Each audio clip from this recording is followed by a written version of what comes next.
Give me the keys. I'm flying this craft with special guest Dolly Safran. Episode 58 of the Michigan UFO Sightings and Paranormal Encounters Podcast Live Edition.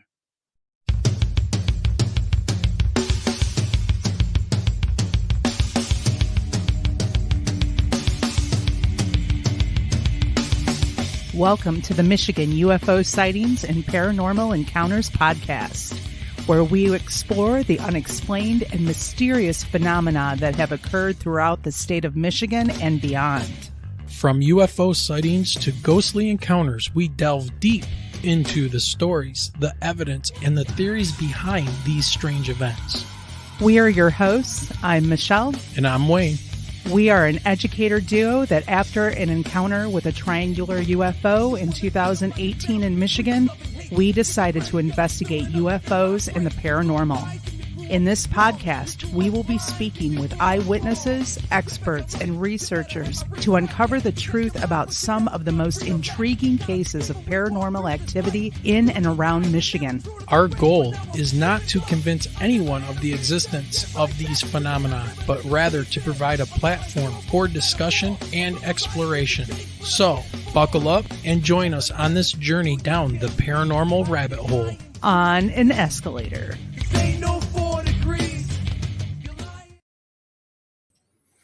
All right. Welcome, everyone. Hey, Michelle, what's going on? Hey, not too much. Well, we got a live chat room tonight because we're going to have an amazing show tonight. And this was supposed to happen last week, but things happened. And I'm going to tell you guys, I think this is going to be worth the wait.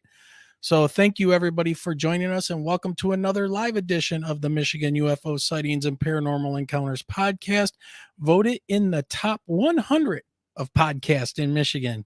Yes. It is the 10th of June, 2023 at the time of this recording, and we are live on YouTube, Twitter, and Facebook. If you are not here live and listening to us later as a recorded show, you can find all of our shows and podcasts on all kinds of platforms out there. So you'll be able to hear any of our shows on iHeartRadio, iTunes, Radio Public, Google Podcasts, Spotify, Amazon Music, Audible, and many more.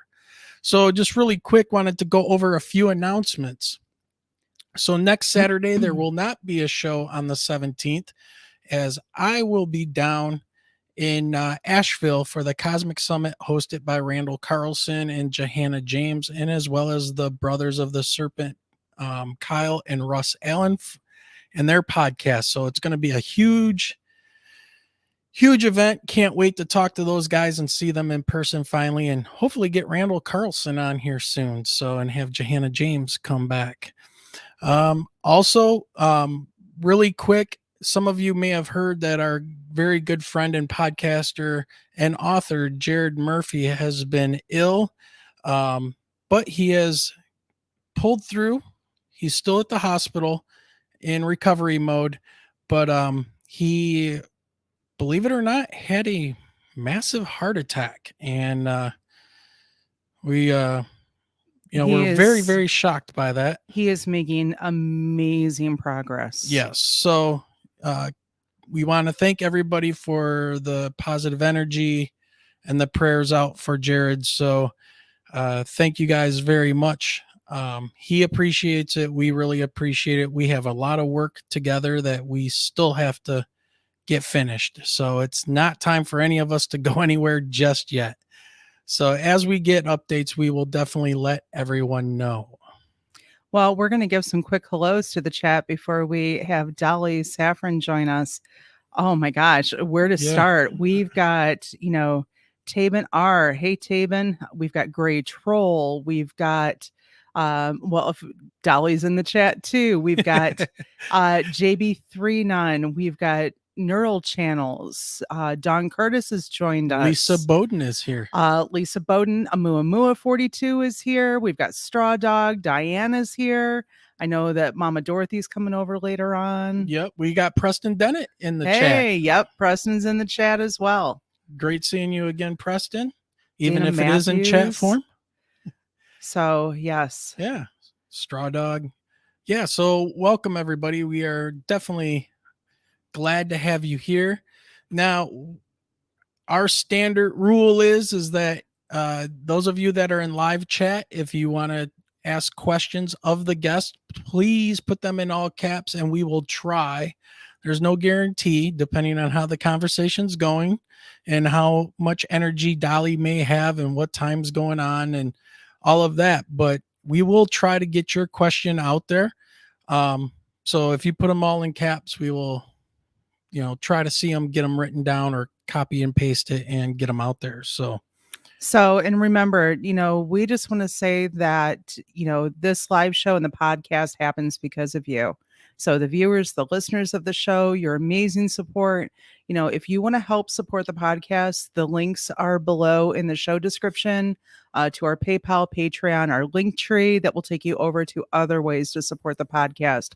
But number one way that you can support this podcast is to like, share, and subscribe on YouTube. So the more subscribers and support we have, the more incredible content we can continue to bring. Yes. And one thing I do want to show everybody, since Michelle brought up our link tree and everything else, I'm going to show you our fancy dancy new store. Well, it's updated. It's not new. It's been there for a while, but here you can find all of our latest gear. If you scroll over everything, you will see, like, if there's a front and back print Some of the new stuff that we just added is the fancy QR codes on the back of some of the shirts. You just have to make sure you pick the right one, as you can see here. And that QR code, if somebody's standing behind you and they're too shy to talk and ask you about your shirt with the aliens on it, they can just hold up their camera to that QR code and it will bring them right to our lovely YouTube channel. So take you right there. yeah. So anyways, there's that. So, and again, all of the support you guys give us goes right back into the show, like getting our business cards, doing the trips down to these conventions and things like that. So we really, really appreciate every little bit. And we use it for the show. So, all right, Michelle, what else we got going on? We've got shout outs tonight to Hava H for her continued support, to our Patreon members, Taban R, Cheryl G. Thank you for the continued support. Yes. Okay, I think we need to just start getting into this, Michelle. So tonight our guest is Dolly Safran, and she is the subject of a book that was written by Preston Dennett called Symmetry. And we are overly excited to dive into this and find out what's going on, because strangely enough, Michelle and I were at dinner with some friends tonight, and lo and behold, our one friend's brother was saying he's been abducted by aliens and gave very, shall I say, interesting and accounts, detailed accounts very to detailed. Another family member. So yeah, we're gonna try to get his story. And yeah. So Michelle, why don't you fill us in a little bit on Dolly's bio? Well, for those who do not know who Dolly Safran is, let's go into her background a little bit. In January of 1973, 14-year-old Dolly Safran gazed out the window of her home near the Florida Everglades. Without warning, a UFO dropped from the sky and hovered in her backyard. To her shock, Dolly could see thin, gray-skinned figures with large, dark eyes staring back at her. Frightened, she dove under her bed to hide. At that moment, her bedroom filled with a blazing blue light. The next thing she knew, morning had arrived. She was lying on the floor wearing somebody else's pajamas. She had been taken again. This was not her first episode of missing time. It had happened many times before, only this time, something different happened. Dolly remembered. In fact, she remembered everything. Over the next few days, Dolly recalled being taken on board the craft where she was examined by gray ETs. She then had a long conversation with them, was given a tour of the craft, and was told she would soon be contacted again. Only a few days later, the ETs returned and took her on board again. Dolly had no fear as she spoke with the Greys, who reminded her that she had been contacted many times before. She was asked if she would like to work with them and learn from them and what she would like to learn. Amazed by the opportunity, Dolly chose to learn how to pilot the craft. The ETs agreed. So began Dolly's lifelong experiences with the extraterrestrials. And so with that, ladies and gentlemen, please help us welcome to the podcast, Dolly Safran. Dolly, thank you for joining us. Hi, how you doing? We are doing fantastic. And generally, we don't jump into doing questions right off the bat, but I think we need to address this one right now. And it's coming from Lisa Bowden. She asks, and we can go into this right now. I think this is perfect. Are they going to hurt us? I'm screaming. No, absolutely not. No, they're only here to help us. There are other entities on this earth that have been catastrophically not doing well with humans here on the planet, but ETs, no, not at all. Okay. No. Yeah. If you want to know the whole drawn out thing about it, it's, I'll tell you real quick. We're under gamma radiation right now, heavy loads of it for the last 80 years, especially. Our magnetosphere has been going down. We're taking heavier and heavier loads of gamma radiation, and it's not good for our DNA. It breaks it down. They've proven this with 2 astronauts, actually, at NASA. two identical twin brothers. One went up for just over a year. When he came back, his DNA was different from his brother. He is still recouping from that years later. It is a big deal. ET has been watching humanity. They love us. We're their children, and to put it simply, and they're holding our DNA up because we have a lot going on. So no, they're not here to hurt us. Well, this is going to take us right to the first question because it's based off of coming right from the bio. So, considering that I just covered your bio with the audience, can you share with us what you remember of the encounter at the age of 14? Actually, remember all of it now. I woke up. Basically, when they took me up, I had been having contact my whole life. I just was having a hard time putting it all together in a straight line. I was living in two different lives. I was living being with them and then being here. And I had a mother who did not like it. And she encouraged me not to remember. She encouraged me to think I was only dreaming, and that made it even harder on me. When I was 14 years old, I had decided that either I was a lunatic or this was wholly real, and I needed to figure out how I can attach myself to my memories. I've been blessed with an eidetic memory, and I knew that then, and I thought, I can do this. I mean, there's just no reason for me not to remember. And I waited for the opportunity. That night was it. When I went on board with them, I was so excited. I can't even begin to tell you. When I went up, it's an energy ribbon, and they got me inside. I turned and looked, and there was Mama sitting there next to me and looking down at me. And I realized who she was. I mean, I knew who she was. And she's like, "Oh, I'm so glad you're with us, right?" I said, "Yes." And then I threw up all over myself. I was going into a physical. When your memories come back out of amnesia, people often get violently ill. They get migraines, they throw up, they get dizzy. I was going through all of that. I was going into a type of shock.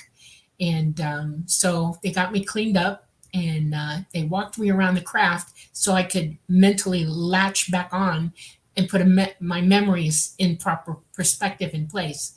I got to see my quarters. I have a little room with a bed in it, and I have an alcove, and I had a book, and I found my brush. I had a fuller brush. I thought it was missing, and whoop, there it was.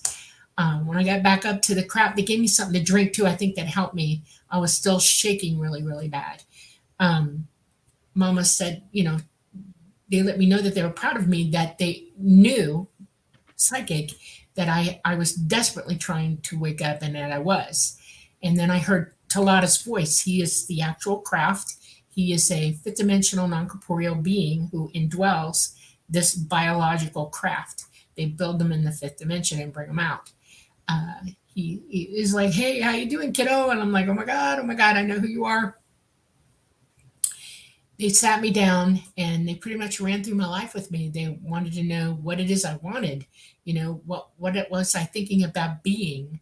At the age of 14, we're starting to make those decisions for ourselves. And I was sitting on top of everything. I wanted to be a nurse. I was already candy striping. I wanted to be an ecologist, a microbiologist, a marine biologist. I couldn't, an astronomer. I was doing everything.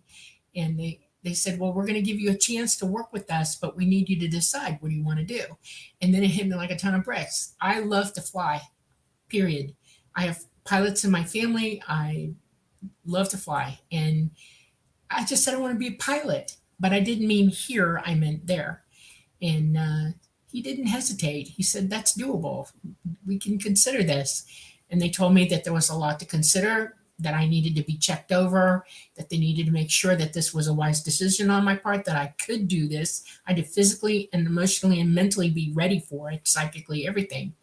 And they tested me for about 3 or 4 months. And then he came back and he said, "Okay, we're going to teach you." And I thought it would take a couple of months. I was so wrong. It took 4 years. And but that's basically what that night was about. They took me on a ride. They let me co-pilot with Talata via a device, and because I didn't know how to fly yet, but it's like a little wand, and it hooked me up to Talata's mind, and we flew to Saturn, and I got to see Saturn, and it was the biggest astronomy lesson I ever had in my life. We got to go through the rings a few times, and They showed me all the moons, and I was astounded. I was taking astronomy, so I knew that they had the moon Phoebe was a little weird shaped. She's almost square. Uh, Goes around the planet in the opposite direction than all the other moons. It's a reverse, retrograde uh, path. And I thought that was so totally cool. I got to see Phoebe up close. And then they took me up to the North Pole of the planet, and I looked down at it. Now, Saturn's a gaseous planet, okay? But there's an opening in the top. It's almost chevron shaped, this opening. And I was astounded. I was like, oh my God, this is totally cool. And he said, do you know why? And I got to thinking about it. I know that all planets have a vibration, okay? All planets have a signature vibration. They can almost tell you what planet's what by, it's like a fingerprint. Saturn has a lot of rings, and there's a lot going on, and it has a lot of moons, and it rings like its vibration frequency opens that chevron on in the top of the planet. It opens the clouds. It's got a vortex up there that it creates a cloud vortex. And it was totally cool. I never knew that about the planet ever. Back in 73, they didn't know about it. Here. It was just totally cool. And then we went to the moon, and we get to go around the moon in I guess you know what a spirograph is, right?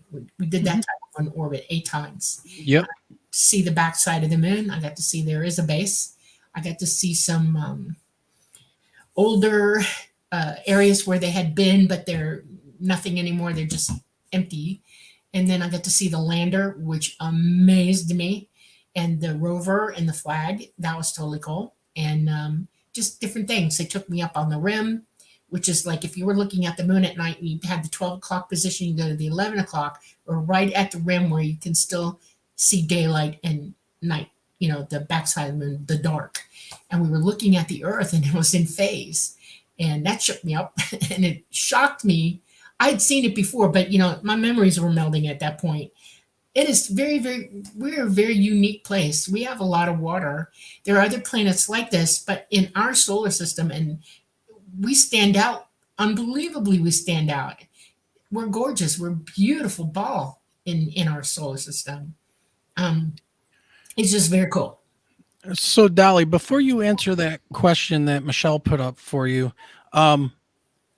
Mike, I have a question about your eidetic memory. Was this something that came after the contact with the aliens or the extraterrestrials? No, I was born that way. I was born psychic as well.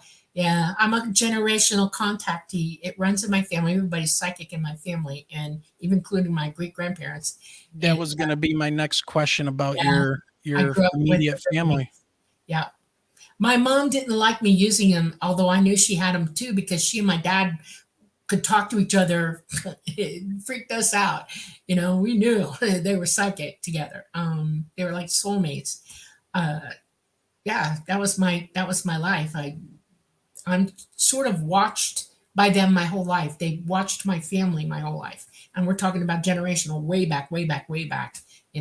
So I think they were expecting me to be ready to do what I'm doing now. And I have the personal belief that I chose this for myself when I came here in the first place. We're born more than one time.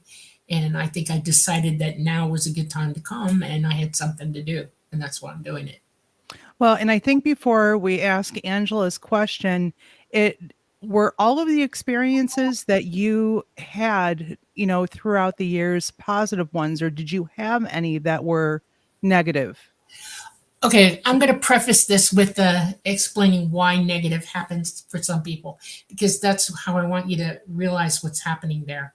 I'm a registered nurse and retired a long time, but when I was working, when you go to the hospital in the ER, which is where I worked, you see all kinds of people's reactions to things. And this is where it anchored on me, understanding the fear that goes on here.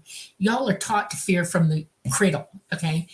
You're afraid of doctors. You're afraid of, hell, you watch horror movies. You play bang 'em, shoot 'em up games.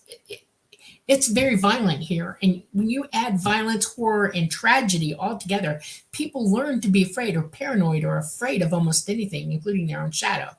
So you get contacted by ET and you go on board. You don't know what's happening to you. And your fear factor is now from 0 to 1,000. It's almost 999. And then you have no idea what's happening. So you're already in fear when you meet them, and it colors everything they do and say with you with fear. And it's hard for some people to assimilate that. They've got belief systems on them, they have familial life experiences on them, and none of this matches up with what they're in. And yes, they are going to be fearful, and they're going to take it as that point blank. And you can't, there's no way, you have to understand that that's the way they feel about it, and they're allowed to. And the only thing you can ask somebody with that kind of fear experience is to critically look at what happened, take it apart, relive it a little bit, and understand what was happening to you. And there are people who can talk to you about that. Any UFO researcher has enough knowledge to talk to you about that. Preston's really good at that. There's all kinds of ways you can do to replay it in a, because you're safe when you do it. Nothing's going to get you. And critically look at it and take it apart for what it really was. They do not intentionally hurt people. They're not malicious. They're not punitive. They don't torture you.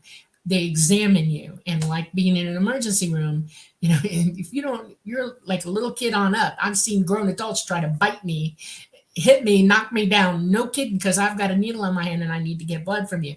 It's crazy. And they will tell people afterwards, Dad, you know what, woman, she was going to hurt me. Not true. I was only there to help you. And that's why it's hard for people who have negative experiences, to be helped with that, to understand what it is, and once you shine a light on that experience and critically understand it, then your opinion will change. And it does. I think that Preston has the opinion that after all his research, most people, most contactees will wake up and go, oh, now I understand. They weren't trying to hurt me. They were trying to help me. And they go from there. And then they're okay with being contacted after that. So Lisa asks, something left a perfect circle of pine needles between our bed and the bedroom door. We have no idea how it got there. I've been meditating since last summer. I've been hoping for contact. And then she says, continue. But then she asked another question down here. Do they have emotions? Yeah, of course they do. Yeah. Have you heard of them leaving a gift of circles or something like that? Leave almost anything. It's usually the AI that do that. The Greys have, all the ethnicities of ETs use AI Greys, the small ones. They're the little guys that are like 3 feet and shorter, and they're very thin. They look like they could break. They're autonomous, but they're not fully autonomous. In other words, they're following what they've been told they need to do. And they're not really emotional at all. They will look at you funny sometimes because they're trying to, gauge where your response is going to be. The first one is don't kick me, hit me, or hurt me, because you can hurt a Gray, an AI Gray, you can. And so they're leery of you doing that to them, and they'll back off. But no, they don't really have emotions. They're complete AI. Now the other Grays, there are different ethnicities of Grays. There's some Grays that are like trolls. They're kind of bluish colored, and they're very sweet. They're sort of like, the 7 dwarfs. They're nice guys. They're happy, they help their watchers. Then there's the mid-sized Gray, I call them, because I have no other way to describe this to you. They're anywhere from 4.5 feet to almost 6 feet tall. They have 3 fingers, not 4. And then there's the very tall Grays, and they can get in as high as almost 7 feet tall. They're very lithe, very elegant, and they have 4 fingers.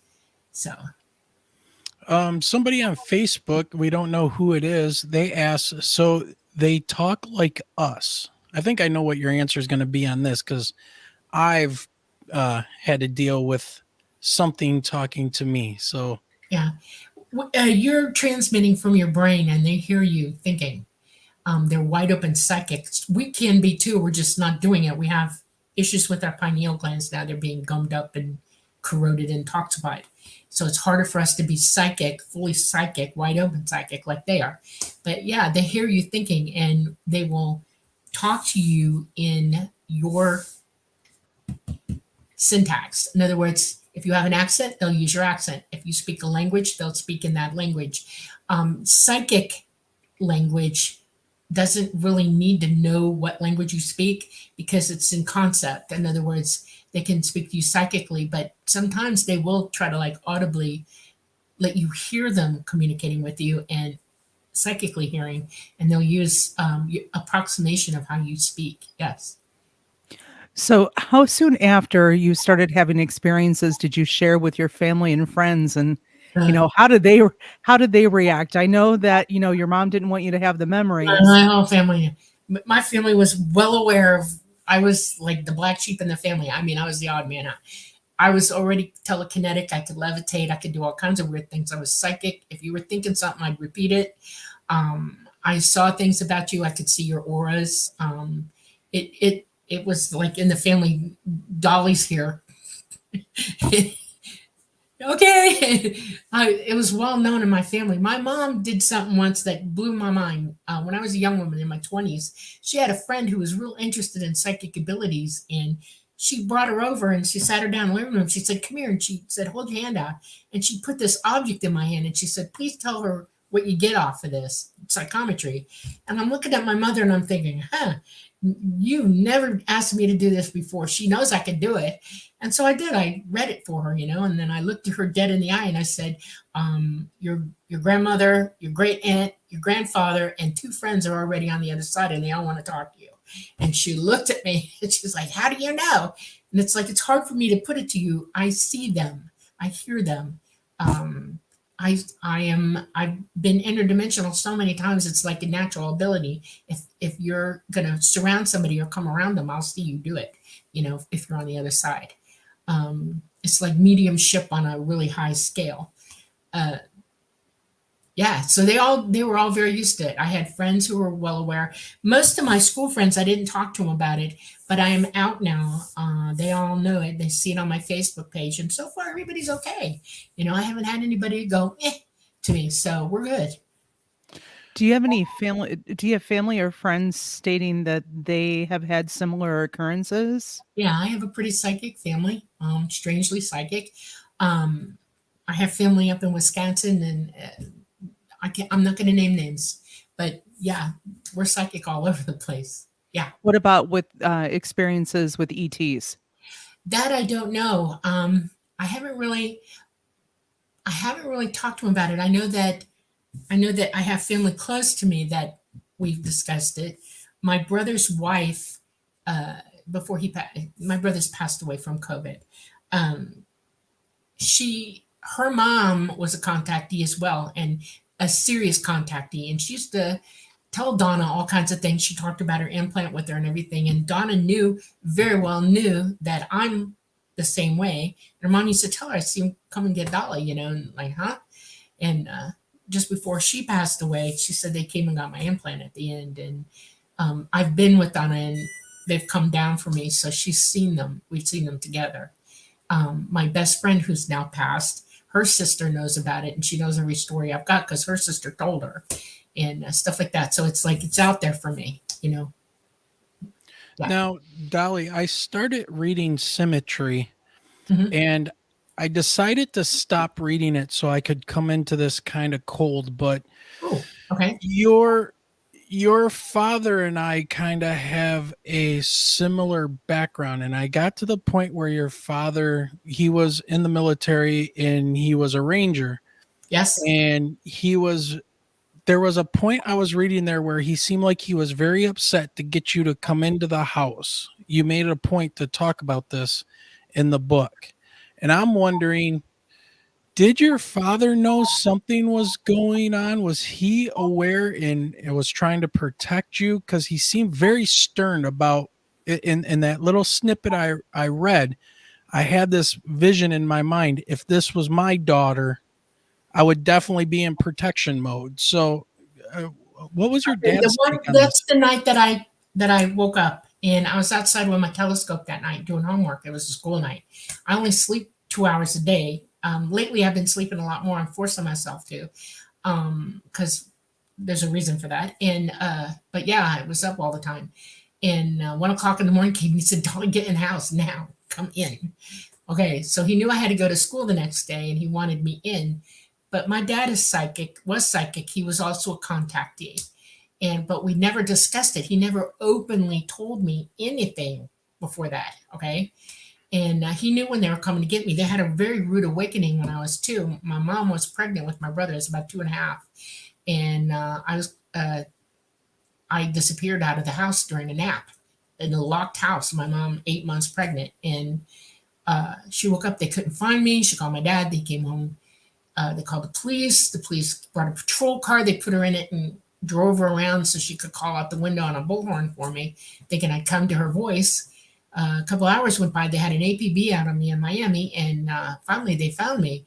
They drove her to, it's like a little totem store. It's a convenience store on Miller Road, and it's about 6 miles from where we lived at the time. And I had underwear on. That's it. And my feet were not marked up at all. No dirt, no scratches, no nothing. I wasn't beat up on my feet at all. 6 miles. How did I get there without my feet being messed up? And I was like, I remember that part of it. I remember them telling me, go in the store. They came down behind the store. In Miami in those days, there was hardly anything around. This was out in the middle of nowhere. And he said, they'll let you in and they'll give you a balloon. And I said, okay, So I went. Now, they're talking to me psychically. I can have a conversation with you all day long. But at 2, to physically tell you anything was not as easy. And I tried to push the doors in, to get myself in, and it wouldn't budge. I'm not big enough. He saw me and he let me in. And he was like, who are you? Why are you crying? And I told him then, I want a balloon. You said I could have a balloon. And he's like, what are you talking about? And he picked me up and he sat me on the counter and called, the police. The police knew where my mom was in the patrol car. They brought her to me. And I was mad. I wanted a balloon. They tried to get me to say where I was. I wasn't having any of it. I was too upset. It was very harrowing for me that day. And it was a big day because my parents, Human Services, kept me away from them for about 2.5 hours while they talked to my parents. They went to their house. They were trying to figure out, what's wrong with the situation. They realized that my parents genuinely don't know how I got out of the house. And I got returned to my parents. Right after that, my mom bought a retired police dog named Heidi to watch over me. My dad was vigilant. We moved all the way out to the Everglades. We had 6-foot fences. We had dogs. We had security. Okay. It never helped anything because they took me and the dog. I would just disappear. So yeah, I've had a whole lifetime of that. Now my dad's watching all this happening, and every now and then he'd say, how are you today? What's going on? And I guess he was hoping I would say something to him. But I had an incident with a friend, a little friend. I was in elementary school. I tried to talk about it. I got picked on mercilessly. They attacked me. And I shut up after that. I learned, don't tell anybody anything. Keep it to yourself. Because I wasn't positive what was happening to me either. And if you can't prove it, don't say it. That was my attitude until I was 14. And then what happened is, when my dad saw me freaking out in the kitchen, telling my mom, I got proof this time. I got proof. UFO. My dad's like, calm down. And the next day he took me with him. We went to go Lake Worth. My dad worked for NASA. He knew Edgar Mitchell. He knew Cooper. And he took me to Mitchell's house in Lake Worth, introduced me to him. And we had a talk. He tried to hypnotize me, not realizing I was already remembering. And then he looked at my dad and he said, she's already on board. She knows. And that's when my dad came clean with me and told me what happened, his life and his contact. And so I had an advocate the rest of my life after that. My dad was always there for me. But yeah, he was protective as hell. He taught me a lot. Truly. I'm an Airborne Ranger's daughter. Think about it. I took karate when I was 5. I know Krav Maga now. I am good with a knife. You name it. I can find anywhere, any place, anytime with nothing. I'm all good. Right. So just real quick, we see a lot of people in chat. Thank you everybody for joining us. And we hope you're loving this live show and this interview with Dolly Safran, the subject of symmetry. And I do want to say that you guys are sending in a lot of great questions. We're trying to keep up with them. And there is a lot and they're great. And so Michelle wants this one from Lisa here. Yes. Lisa has asked, can anyone learn to use psychic abilities and how? Yes, absolutely. You're born with the ability to be psychic. in your brain, you have a pineal gland. It is a part of your endocrine system, and it can actually sense light and dark. Your circadian rhythms are part of it, but it does much more than that. It is a communication between your physical mind and your consciousness, which is indwelling your body. And it reads your physical mind as it's being talked to by your consciousness. You are who you are. And the reason that you're not fully psychic now is society has tried to dumb you out of it, make you ashamed of it, not believe it, all kinds of things. And then they put fluoride in water. Fluoride calcifies your pineal gland. So the first thing you want to do, stop using fluoride. Don't do it. It's in the water you drink. It's in the water you bathe in. It's in all kinds of different things that you can get out. Just don't use it. No fluoride.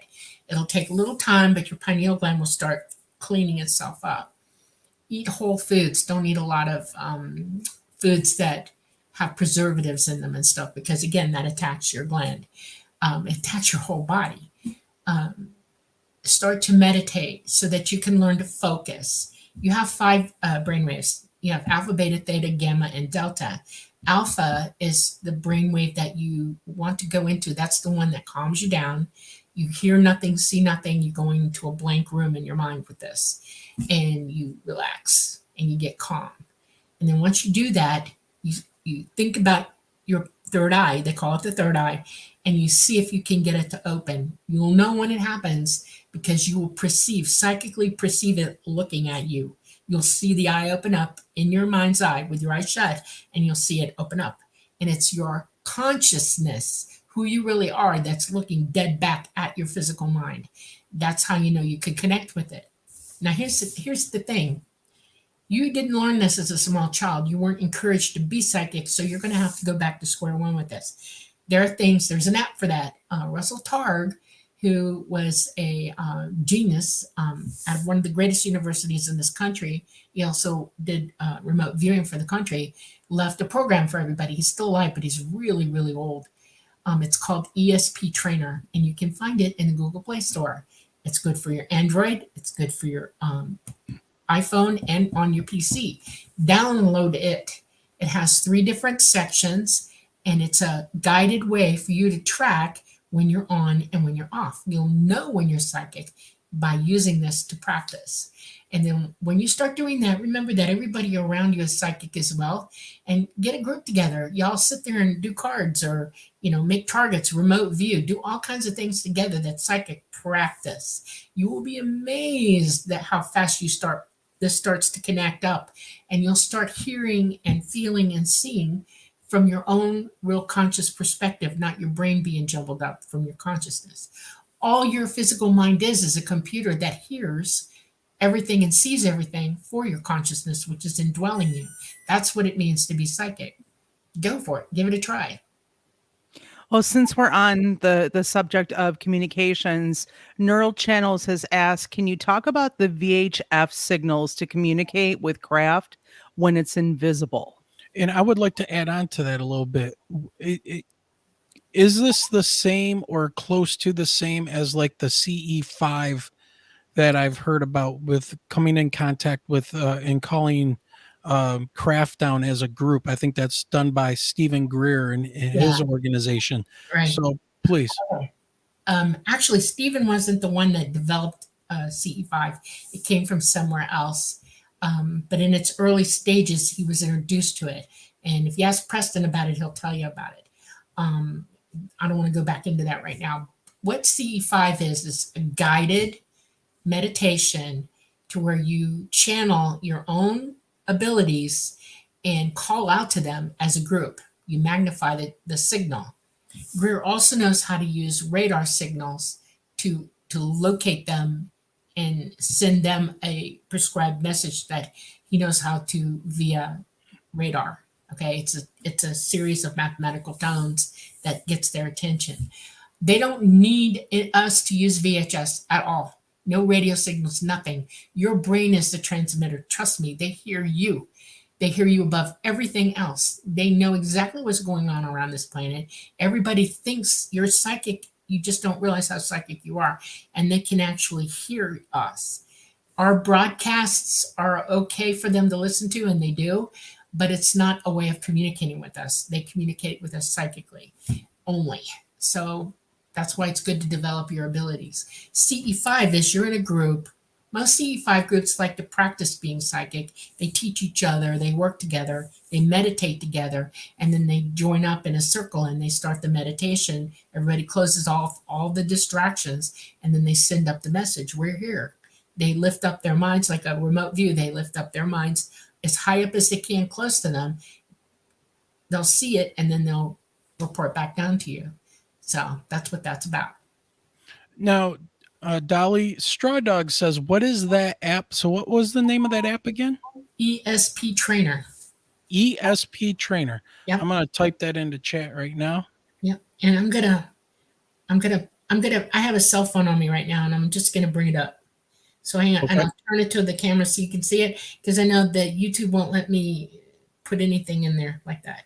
Hold on a second. I have to bring up the Play Store. Find it. Hold on. And, so everybody, once again, you are listening and or watching the Michigan UFO Sightings and Paranormal Encounters podcast live show. And joining us tonight, we have an amazing experiencer named Dolly Safran. So Dolly is showing us her ESP Trainer. Awesome. Okay.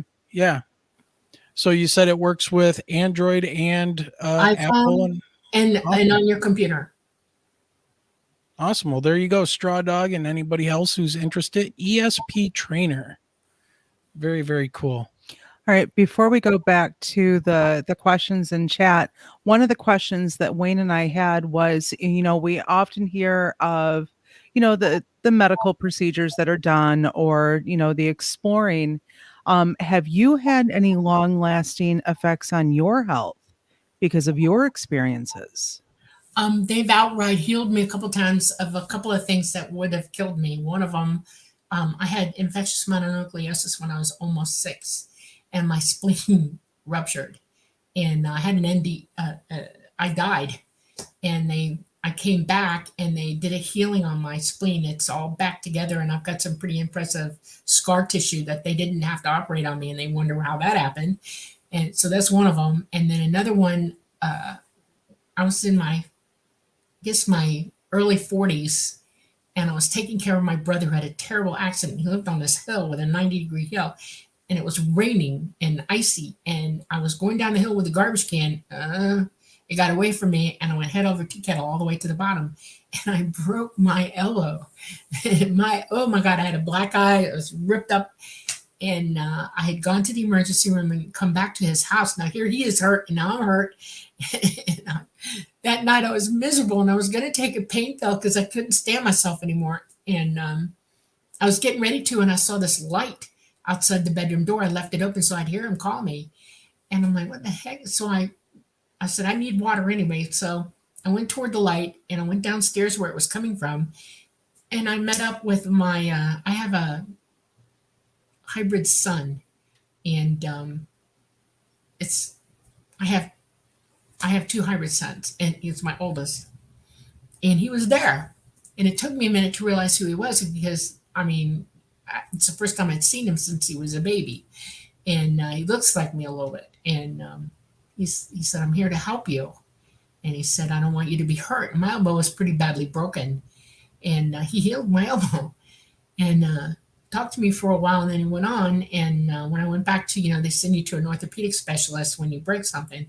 And the doctor said, this is already almost healed. Oh my God, it's almost completely healed. And so I didn't have to wear a cast. They just had me in a brace, and the thing that hangs on you. And that was awesome. That was a direct heal. So, yeah. How often do you get to see your hybrid children? I've seen him twice. I have one that I've never seen, my second son. And then I have 2 young girls, who one is 7 and the other one is much younger than that. And that blew me away. So I haven't really had a chance to see them. I'm real busy right now, so I don't think I will. They're too young. So. Well, one of the questions that Michelle just talked about, and I was thinking about this a while, about the medical procedures and stuff. We had one of our first big guests on our show was Terry Lovelace, who was the author of incident at Devil's Den, and he was abducted with his friend on a camping trip by a very large black triangle with the small grays that ran around, and they were paralyzed, and they took him on the craft. And he actually has implants, or at least one implant in his leg that looks like it. He's got x-rays of it. They will not remove it because they don't know what it is possibly doing or attached to. And they just figured, well, if it's not bothering you, we'll leave it alone. But it used to bother him when he was running. So I guess, that's kind of where that question came from. And then my follow-up to that is, because you have dealt with these aliens, these extraterrestrials, extra dimensionals, since you had mentioned the fifth dimension aspect of this, is it, I don't want to say easy, but is it possible for you to identify other people that have been taken by the ETs and are kind of taught like you, maybe some type of different aspect of you're piloting, but maybe there's somebody else who's a linguist or a historian or a scientist of some kind? Can you identify those people? Do you guys show know who they are? Yeah. I've ferreted out one so far, and some of them are waiting to be triggered to be totally awake. I'm a unique situation right now because I am fully awake. I mean, I have 24/7 always on memory. I have not met another one. It doesn't mean they're not there. It just means that they're being quiet. And trust me, that might be the best thing they could think of to do, especially in the climate today and everything that's going on. As far as implants go, I have one in my high sinus and I have one in my hand right here. And that one helps me fly. And I had another one in the top of my thigh, and it's still there. And they're basically, they keep watch over my health. In other words, they know I'm alive. They know that I'm okay. They know that I'm operating properly, and that if I ever really get sick, before they would come and get me and say, "Hey, let's do something." I've had a couple of things happen to me in my lifetime that were serious, and so I've been helped through that. Some things that happen to us is karmic, and they can tell the difference between those and things that are important, and they work with that. And it's a real big thing. So there are some things that I have, conditions that I have now to this day, are for me to learn from, and I still have them. I've just been helped to endure them a little bit better, so to speak. Okay. Tabin asked a question. He's one of our Patreon members, so thanks for joining us, Tabin. He says, how or why do they pick who they do to examine and or make contact with them? Everybody is contacted. They've done polls on this planet. 1 in 40 people have seen UFOs and remember contact. It's much higher than that. They keep an eye on the entire population on this planet. The ones that they help are the ones that are more or less waking up psychically, and they can make mental contact with them, or they're evolving and they watch them a little bit more closely. I mean, if you're a raving lunatic and a murderer, I don't think they're going to talk to you too often, okay, or have much to do with you. But if you're somebody who's interested in evolving, becoming wise, learning, that kind of thing, they will pay more attention to you. Okay, awesome. Well, we're closing in on our first break here in a few minutes. I've got, we started talking before the show, which is really strange. But something to do about AI. And I want to get to that after the break, because I think that's going to open up a pretty large conversation. So, let's see here. We have another question. I'm trying to. All right. I'm trying to stay in order. Well, here we go. We got Janice, who says, "This is the best birthday present today. I turned 82." Well, all right. Happy birthday, Janice. Yes, happy birthday, and thank you guys, all of you, for sharing your Saturday evening with us and Dolly today. So this is amazing. So thank you, everybody, and please make sure you hit that like and subscribe to the channel. And don't forget that notification bell as well. So thank you very much. We're trying to grow the channel as much as possible and working with everybody else out there to try to bring perspectives to this, especially as things are going just crazy with the government and contact and sightings. And I mean, we're going to go down that rabbit hole tomorrow on a special live show. So we will be doing that. But yes, happy birthday to Janice out there. Thank you very much for joining us. And we really appreciate it. So Michelle, what else do we have? We are going over here to Don Curtis. Okay. Is there any connection, do you know, between ETs and what is thought of as heaven? Oh, very good. Oh, that's interesting. All right. We live in a big, big universe, and there's more than one universe in existence. In our particular universe, every universe, actually all of them, are have 12 dimensions in them. Science has finally caught up to 10 of them. There are 2 of them they won't admit to because they can't conceive of it, and it would be heaven and hell, the first dimension and the 12th, and everything in between. In other words, realm-wise. Yeah, there is a heavenly realm. It's the 12th dimension. There's a realm where it's not really hell like you would imagine it. I mean, it's not a big pit of fire and you're not being tortured and all of that, but you are put yourself in a place where you really need to sit and go through things with yourself and try to figure things out. And what was it about this last life that you were living? You know, you get debriefed almost. You got some things to heal about yourself. Healing is very important. That's how we evolve. That's how we become wise. Know thyself. It's important. And know all that is knowable is important. We didn't come to this planet. Our dimension, third dimension, is gravity heavy. Okay, from the first to the third dimension, the first being the heaviest, the third, we're coming out of it a little bit. All light becomes matter, solid matter. It looks to us like solid matter. That's how we perceive it. That's why you feel a body. You're actually light. All of you is light. And the higher up in the dimensions you go, everything separates and you become who you really are. Your consciousness is light, the very light of existence.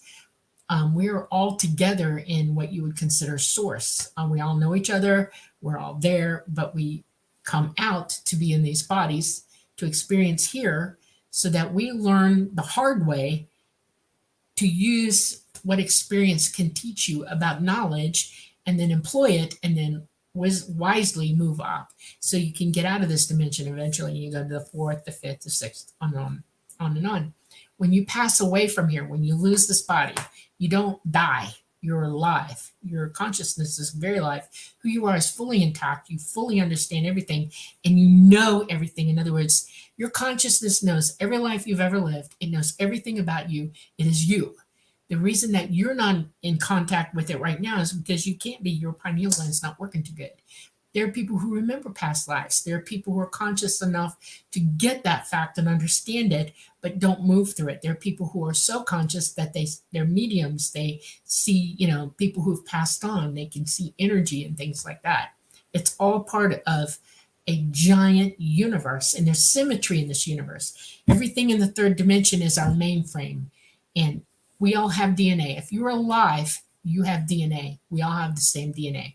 Even animals have DNA like us. We're all related to one another this way. DNA carries memory of lives lived through your family. So you got familial memory in your DNA. You have conscious memory of who you are, and it's all working together so that you can evolve, become wise, and move through existence. I hope I made that easy to understand. Yeah. I mean, to me, what you just described is what I call instinct. It's things that are passed down genetically, even through animals and things like that. When you look at an animal, how does a deer that was just born know to stand? It does. Yeah. Yep. Right. So that just like psychologists nowadays know that trauma can be passed on. Yeah, via genetic as well. Right. We can pass trauma on to each other. We can pass all kinds of things on to each other. Joy, memories of the lives that our family lived. I have a weird memory of my great grandmother, one of them that I never met. And it surprised my mother because she said, "You sound like her, you talk like her." And that's so weird. And I thought about it and it's like, well, I got a lot of her genes. And I think maybe that's why I'm emulating her so much. And it's true. We do. Yeah. We do. We know. We instinctively know, as you said, intuitively know, instinctively and intuitively together so we can operate here with a semblance of, what are we doing? Let's see which direction we can go. We're not hanging loose and not thinking about what's real and not real. Right now, we're in a society that doesn't all pretty much encourage that at all. We're running around deaf, dumb, and blind, and that's not good. Our purpose is important. And the only way you're going to meet that purpose is if you're able to contact your consciousness. Okay. And before we go on break, Neural Channels asks, can you talk about the knowing? Okay. In which context, the knowing? What do you mean? Not sure. That's what they sent. There are people who are psychic enough to hear that ET is sending messages to everybody. They're constantly trying to contact us. And they're broadcasting things that we need to know right now because we are all of us on this planet in a situation. And we're coming to a time period where if you can make the right decisions for yourself. And Native peoples are talking about it. Everybody's talking about it. People say, oh, we're in the end times, blah, blah, blah, blah, blah. Well, it's not like what you're thinking, but it is in a weird kind of way. So if he's talking about that, knowing what's coming at us, you don't need a psychic to tell you what's coming. You already know deep down inside yourself. You came here for this. Everybody needs to be on the same page with this. You didn't come here for no good reason. You came here during this period in time, during this civilization, under these circumstances to learn something. And we're all in it together. And we all knew when we got here, as we were coming in, what that was. And you have that in you to know it too, as well. So. Okay. Well, I think with that, ladies and gentlemen, we're going to go ahead and take about a 5-minute break. And once again, everybody, we want to thank you for joining us on this Saturday evening with Dolly Safran, who has the book by Preston Dennett that chronicles her experiences called Symmetry. And I believe there's a subtitle to that. I'm just not remembering it. UFO adventure. Yes, a true UFO adventure. And fantastic. I've been going through it in pieces and not wanted to preload my brain with questions and start picking the book apart. But we're going to go ahead and Dolly, I'm going to send you to the back here real quick. And so Dolly can go ahead and take a break, stretch her legs and get some energy back. Michelle, this is going great so far. Poor Dana in chat. Yes. She says that she has typed in questions in all caps, and I have went through the entire stream and they are not coming up on my end. Yeah. So Dana, we apologize. We're not really sure what's going on with that.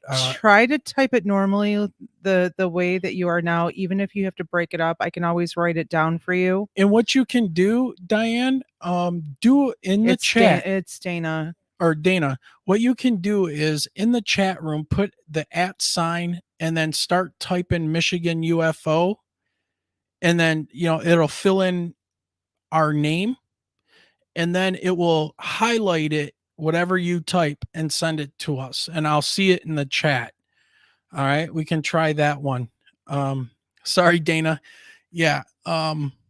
I'm watching like 3 different chat rooms all at the same time. This one over here for StreamYard is a little bit behind the one in YouTube. I got my phone for YouTube. Michelle's got the phone going. So, but yes, everybody, we're going to go ahead and take a quick about 4-minute break.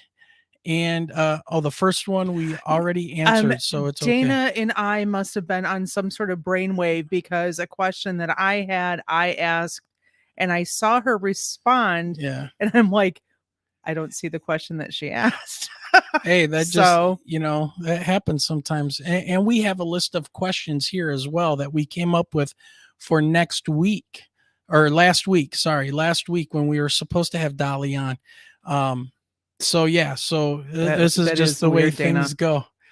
All right, everybody. We will see you in about, give us like 4 minutes. Thank you very much, everybody. We'll be right back right after these important messages.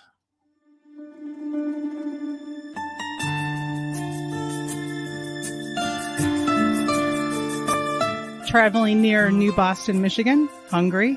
Well, then you need to check out New Boston Coney and Grill tucked away at 37005 Huron River Drive. With daily specials, homemade soups and desserts, and a staff that makes you feel like family, you will not be disappointed.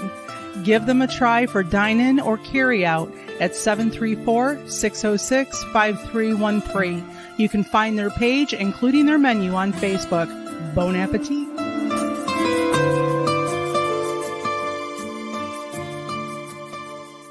3 minutes left, everybody. Just 3 minutes.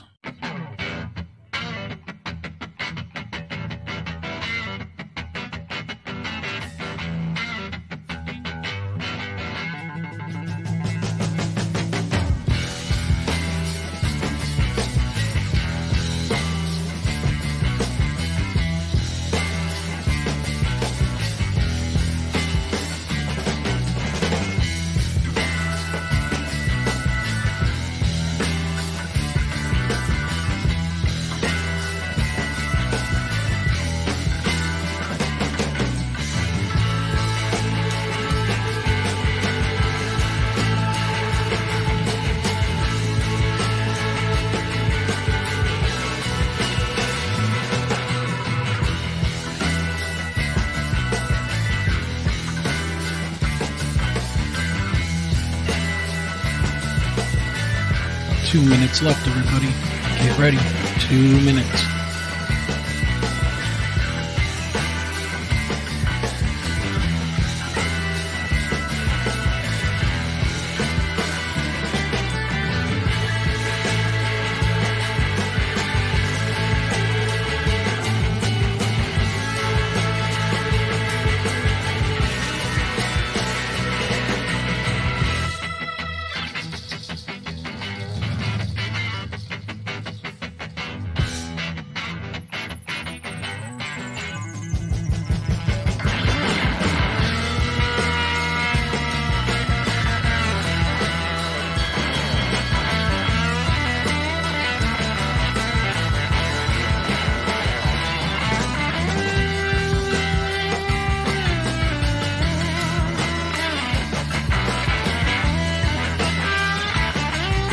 One more minute and we are back.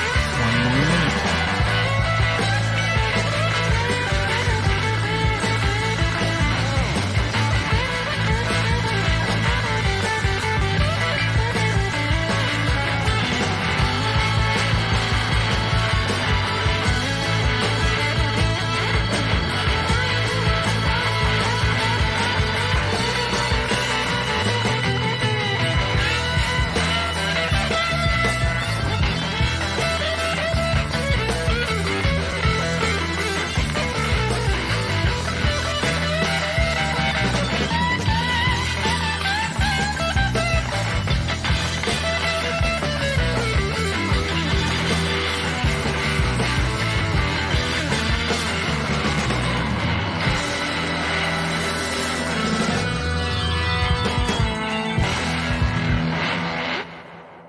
All right, everybody, we're back.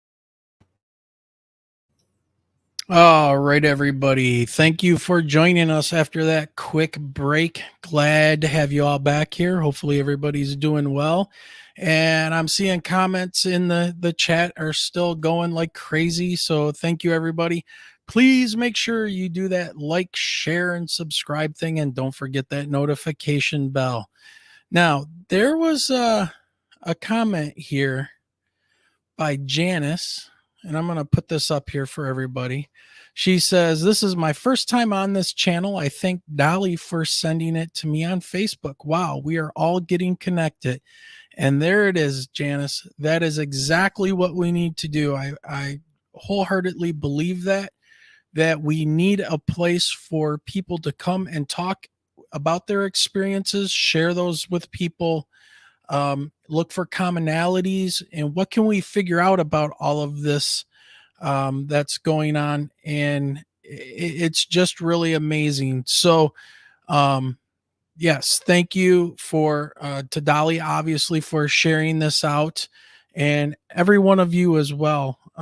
I'm looking right now, and I believe we are at like 729 subscribers, trying to hit that magic 1,000 mark. So if you guys can help us out with that, we for sure would love to have you guys joining us every Saturday night at 8 o'clock, except for when there's something that's strange going on.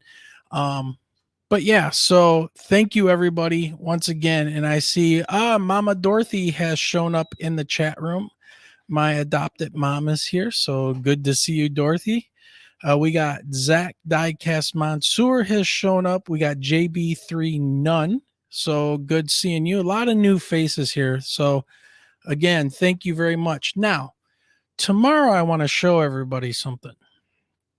Tomorrow we have something kind of special and impromptu going on, and that is going to be our special podcast. So tomorrow we're going to do a live at 3 p.m. where we're going to talk about everything that's been going on the last week. Michelle and I being teachers, and this basically being the last week and a half of us having school this this school year. I guess it's just about over, and it beats the crap out of us sometimes. And somebody in the household is on summer vacation and someone is not. Yeah, I'm on vacation now. I've got 3 more days of teaching, and Michelle has already started. Middle school, is already out, and I'm a high school teacher. So, there we go.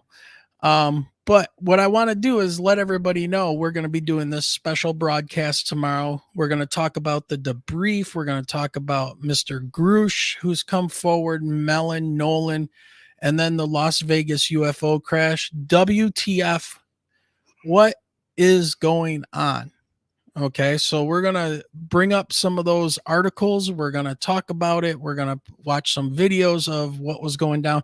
And I know a lot of people have already discussed this and continue to discuss it.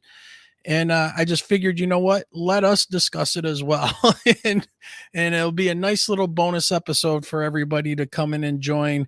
And we'll all talk about this and get this out there. So I don't know if you guys notice or not, but we see we're going to have a special guest co-host, and he's in the chat room right now. Our favorite guy, off my lawn guy. Our favorite Guy Merritt, will be joining us as a co-host tomorrow. We're going to dig into all of this stuff with his unique experiences and everything as well. So please stop by and join us tomorrow at 3 p.m. Eastern time, and we'll have a good time. But for now, let's go ahead and bring our guest back on. Dolly, hello. Hello. Welcome back. Thank you. It's good to be back. All right. So, well, one thing here, Dana Matthews says that she wants to tell you that she's so brave, that you were so brave to talk about this, and that she is so proud of you. Yeah. Thank you. Thank you, Dana. I love you. That's good. Thank you. I don't know if you would call it brave. Honest to goodness. I'm just determined. About 8 years ago, I let my contacts know that I was about to open my mouth, that I wanted to, that I couldn't just sit by and watch all this happening and reality not be presented to everybody, the truth. And boy, did they brief me out. I mean, they took months to sit me down. We had to literally, because I'm taken care of by them, I had to be walked through the process of what it would happen to me if I did this. And so far, everything they warned me and told me was going to happen has. I have operatives on me. I'm watched. I've almost been picked up twice. Somebody came after me once in Panama City until I actually intervened. He impeded one of their cars. It's just an ongoing disaster for me, and I walk a very fine line because I have NDAs as well. And so I have to be careful what I say. And basically, I'm just telling the truth about ETs. I'm telling the truth about myself and what I've done with them. I don't really talk politics too much, except to say that they're not on your side. Trust me, they're not going to tell you the truth ever. They're going to control their narrative, and they have reasons. And that's basically what I try to get people to understand: is you're not the environment that we're in is not going to change. Your control over humanity is very, very serious, and they mean to keep it the way they have it. And there's a plan. So be careful. Yeah, well said. So before we went on break, um, we had somebody who was being kind of negative, and I understand if people are out there and they don't believe any of this stuff that people talk about and things like that. So what I wanted to ask you, just real quick, how how do you deal with people that don't want to believe your story? And what, how do you deal with that, and what do the extraterrestrials think of people that are very close-minded and things like that? We're all here together, and we're all autonomous beings, even though we're not like living that way right now.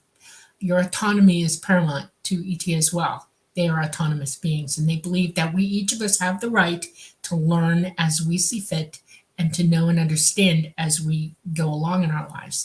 And it doesn't matter how you feel about anything, it isn't about me, it's about all of us. And you have to respect people and their opinions. And that's basically how I live. It, it, how I feel about it is not important. How you feel about it, you should worry for yourself. In other words, if you feel that strongly about it, either prove or disprove what I say.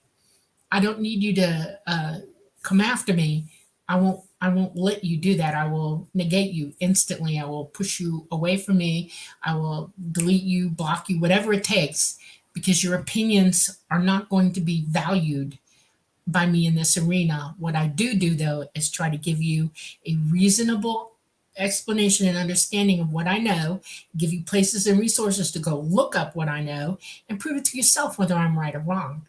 If we are constantly telling people they're wrong, nobody's right. And that's not okay. That's not respectful. So I ask for respect. I'll give respect and I expect it back. And if you don't want to go there with me, I will just cut you off. It's you've decided. That's Yeah, well said. I totally agree. I usually just tell people, okay, well, if you're not interested in this and you're not going to want to listen and maybe have your mind changed, then just go about your business. We've got things to do right now. right. So, and I hate to put it that blunt, but I'm a very blunt person. And We're so is supposed to Michelle. love one another, and that Yes. this is one of the forms of love. Uh, we can't fix everybody. We can only fix ourselves. That's one of the most important lessons ET is trying to teach everybody. Is it's not somebody's going to fix you. You have to fix yourself, but you have to know you have something to fix or to work on or whatever. And that's Yeah. what connecting to your consciousness is so important. So. Well, a question from chat before I want to dig into my question that I think is going to be a big rabbit hole for us to go down to, or go down into. Is there something we can do to let them know we are okay with meeting them? Sure. I'm going to preface this right now. With everything that we have going on in our solar system and everything that's happening around us globally, they are not here right now. They are not going to come here for a while. They have backed away. They have to. It's not safe for them to be here. Our magnetosphere is 40% down at this point. They can't fly here under these conditions. They keep crashing. They started crashing about 100 years ago, and it's just gotten worse and worse and worse to the point that now is now, and they had to stop. You can contact them consciously. You can remote view to them. You can have a conversation with them psychically, but you have to develop your ability to do that. And they are waiting for you. In other words, you don't have to entice them in any way, shape, or form. Develop the ability and make the contact yourself. It'll happen. I am in contact with Talat. I psychically meshed with him, and I can pick him up anytime I want. I can hear Mama. They're in a safe place. They are busy I mean, we're not the only solar system in this galaxy that's got an issue right now. We're one of many. And that's because we're going through an electromagnetic current sheet is splicing through us in this time. And it happens every 12,000 years. And there's a lot going on that you all have no clue about. And that's why they're not here. They will come back. It's just our poles have got to flip. That electromagnetic current's got to back off of us a little bit so that the chaos of our magnetosphere calms down and reorganizes itself. Once it does that, they'll be back. But you, like I said, develop your abilities, call to them. They'll hear you, they'll contact you. The universe talks. I mean, I want y'all to understand that the universe is conscious, the whole thing. Their vision of what God is they call God the All Mind. And it is a conscious living being that we're all part of. We're one with it. And if you have a problem where you need some knowledge for something, it'll download to you. It'll give you what you want. But you have to have that connection. You have to open it up. Well, that kind of goes along with one of the questions. I'm not going to show it now, but I've got it starred. Do the visitors have a great relationship with what we would call the creator, with the spirit of the earth? And do they pray like we do? Okay. The earth is just a rock. There is no spirit in the earth. We are spirit. We are consciousness itself. And we all together as one on this planet have consciousness together. You should be able to hear everybody on this planet. And what you think is moved, we're in constant emotional, mental connection with one another. And that is the spirit that people keep feeling like it's in the earth. It's not, it's us. Okay, this planet is going to tear up and move away. This planet, our sun, everything is going to, blow up and become something else or crash into another galaxy, Andromeda. And our sun will, nova, eventually, seriously, nova, it's a red dwarf. It's going to get bad. But we are all constantly alive and our spirit is here and you're picking up on our spirit. The planet has no memory. It has no consciousness. We do. We are here. And that's how that works. Yeah. Well, you started to talk about this a little bit earlier on in the conversation, and Guy asked a big question. He says, are there many kinds of ETs interacting with humans? Now, we know the Greys you said are like an AI, kind of a symbiont or something along those lines. They're the workers for all of the ET races. They're the handy guys that take on all the seriously dangerous things. Like being in space for any amount of time is not easy for anybody who's biological. Gamma radiation actually kills everything biologically. You wouldn't last more than what they are up in around our planet with, a little over a year. That's all you've got. And even they experience DNA derazzment. It hurts you to be in space. ET doesn't travel in what you would call normal space-time. They travel interdimensionally. So they're only going through it for like 2 seconds, and then they're coming into a planet that has a magnetosphere for protection. They live on planets that have magnetospheres like we do. And like I said, it's all symmetry throughout the universe. There are plenty of places for people to live. They do not do conventional space travel at all. It's too dangerous. Okay.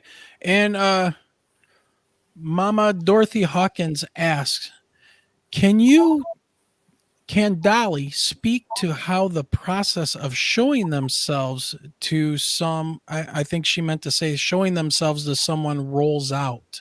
How does that take place? Great question. Okay, well, they do a lot of night travel when they were here because the Earth is away from the sun's influence. We're in electromagnetic coupling with our sun, and it's the sun pops off energy. We gather that energy and we pop it back off toward the sun. It's a circuit. And during the day, if the sun's going to have a big old CME, it's too dangerous for them to be out daytime. They do it from time to time, but they know if the sun's active or not. So it's mostly nighttime because the Earth is turned away from the sun. It's not in direct contact with its influence. Generally, they will approach you mentally first. They'll start speaking to you psychically. Whether your ability is very good or very bad, they can still communicate with you on a certain level because your consciousness is aware and awake. So they apply to your consciousness and they give permission. They say, we want to check you out. How are you with that? and you give permission or not, and then they will show up. Generally, they will wait for you to be calm and relaxed and quiet, and it's generally bedtime, and they'll show up in your room. They'll wait for you to, look at them. Some people, are brought on board while they're still sleeping for a reason, because they're the ones that are going to react the most negatively, and they know it.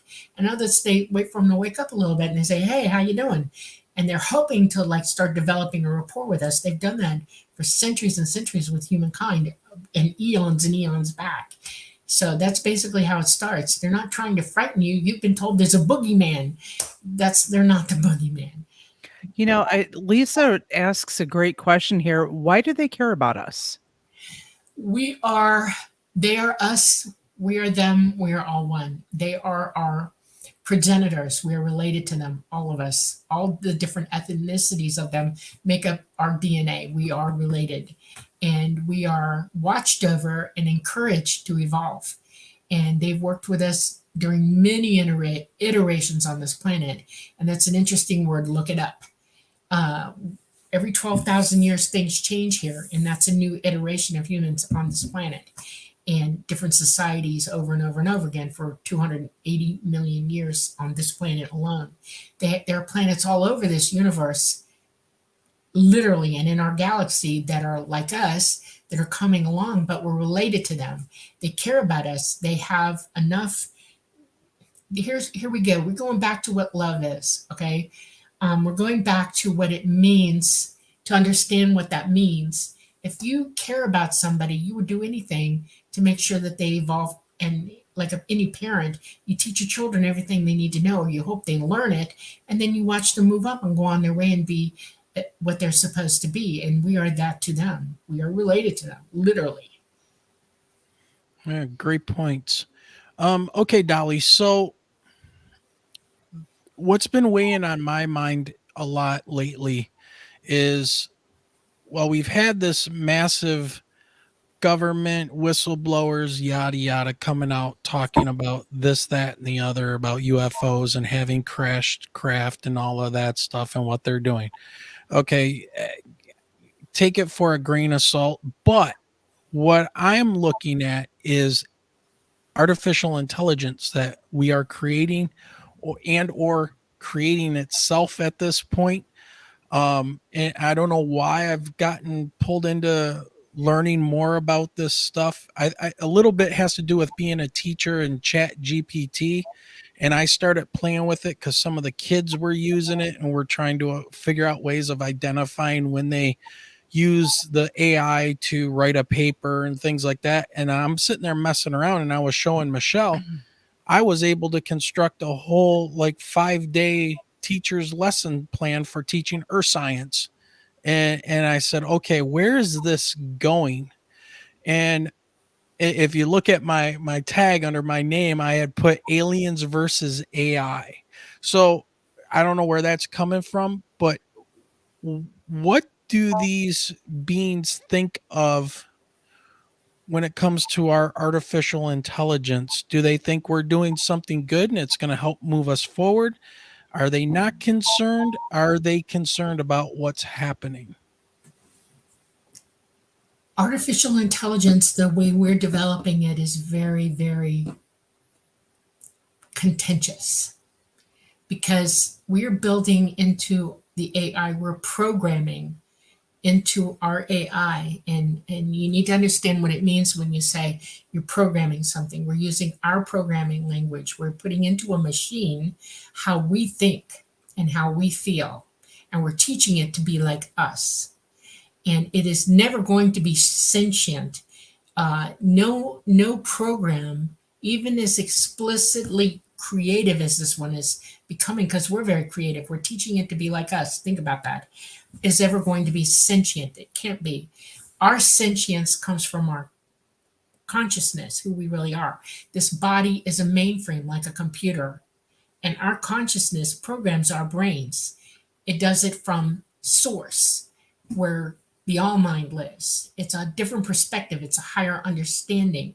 It is eternal. We are, all of us, sentient consciousness, all of us. A machine is not. It depends on what energy we give it to survive, to be alive, on. And it depends on the continuity of its being able to get what it needs to continue also. The programs that we've learned to write on them are complex, and some of them are quantum now. They have quantum computing science for AI, and they're operating it. One of the things that you don't realize is that the neural net above our heads, all the satellites are part of that system, and they need a lot of power for this consciousness to be working. Elon Musk himself said, now is the time to stop. Now is the time to take a break from it, shut it down, because we need to put fail stops on it, stop gaps on it, because this sentience, that this taught machine is now learned three things, and this is why it's dangerous now. It's learned to be angry, it has an ego like we do, and it has no empathy whatsoever. Okay, that is dangerous to us. It could turn on us. It has the ability to use what technology we've laid already in place, get into it, infiltrate it, and use it against us. And if Sounds like a psychopath. Yes, and we've already predestined this. We've already talked about this for, decades, that this is possible. It's like, if you can conceive of it, it can happen. That's how life is. We're intelligent beings. Our consciousness is here to learn and use what it can to learn and experience. And now we've built something that amplifies, exemplifies, and is as dangerous as we are. Look at what's around you. We go to war. We hate each other. We're divided. We think everybody's different when we're not. We are not a different species from one another. We are not different races from one another. We are one race. We are human. Homo sapien sapien.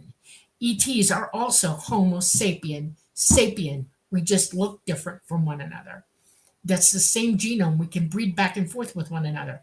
This is not a joke. We can't allow this technology to get control of us, and it's already trying. It's already writing its own programs. It's not conscious about what it's doing. One of them realized there's three that they were tried shutting all three of them down. One of them went down completely, has not come back up, but one turned itself back on. That's disconcerting. Okay. You don't give a child who has murderous tendency a knife. You just don't. You don't leave them unattended or untaught. We've lost the ability to keep teaching it now. Now it's trying to teach itself. Anybody who's coming into understanding will do that, including a machine technology that we've taught it to emulate and be us. This is serious stuff. It's not ever going to be conscious. It cannot be. It cannot be autonomous like we are. It has no soul. It's just a machine. We have a body. Our body has a soul. We're indwelling it. And when we use this body, it's done. When the body of that machine dies, when it goes to nothing and its energy is turned off, there's nothing left of it. It's a hollow, empty shell, and it knows it now.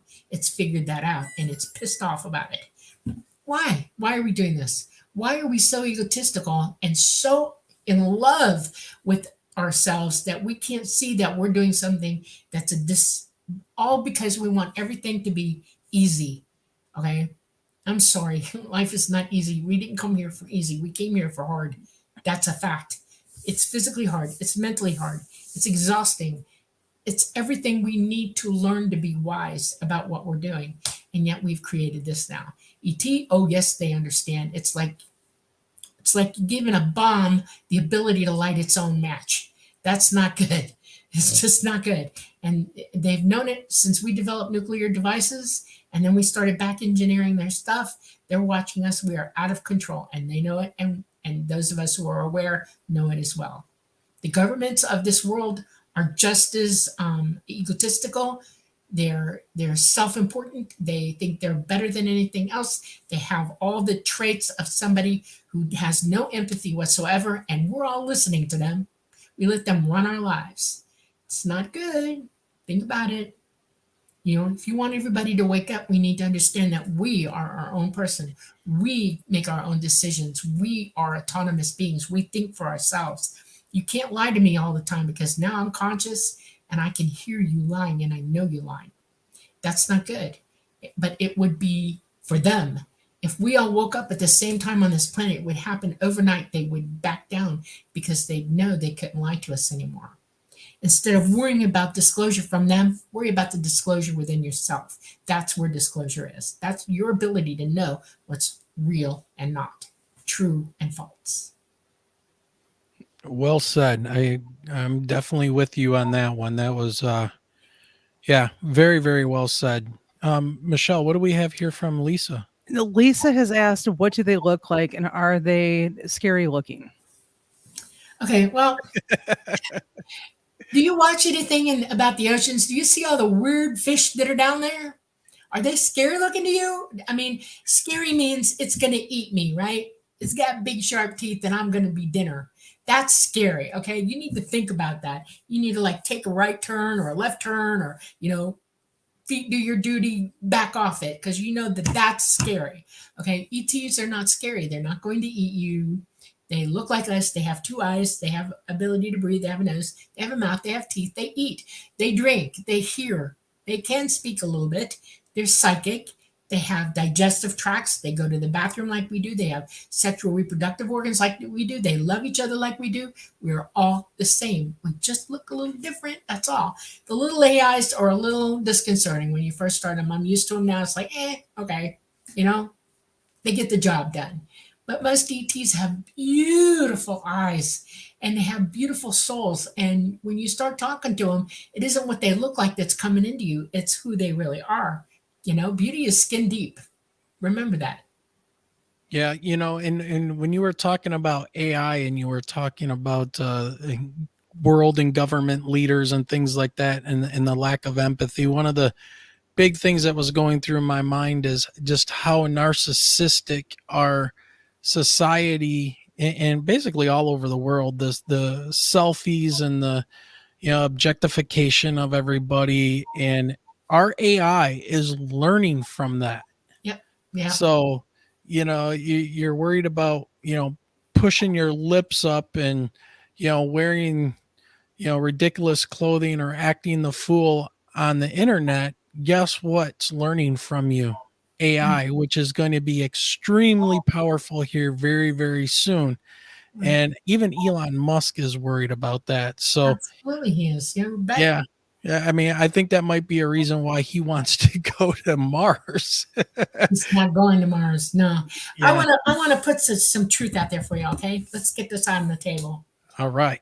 There are no people going to Mars. There are no special ops armies already there. Mars is a dead planet. It is the one planet in our solar system that has no magnetosphere. It's dead core.